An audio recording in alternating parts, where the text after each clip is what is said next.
Previously on Tech One Biomedical. Hey guys, it's Matt from Tech One. So hopefully you can see this has a refrigerated specimen here. Anyway, hopefully you found that. And now the thrilling conclusion. So after my last video, somebody in my office, and she's not a histotech by the way, she said, well, anybody know what the key button does? This would be the key button, or key as I believe I called it in the last video.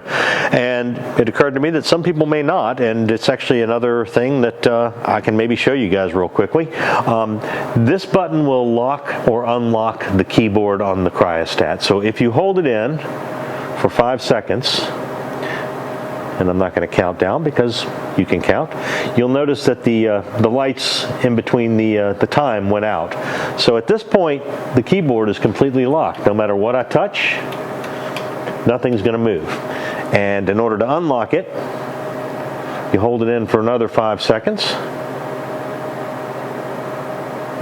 and the lights come back on, and now you can change whatever you want. So, and I mention it because we've actually seen people accidentally lock them and then have no idea why the heck their cryostat wasn't working, because I think it won't let you advance or retract either. I think it won't let you do anything. Anyway, hopefully another helpful tip. Thanks for watching. And now the thrilling conclusion.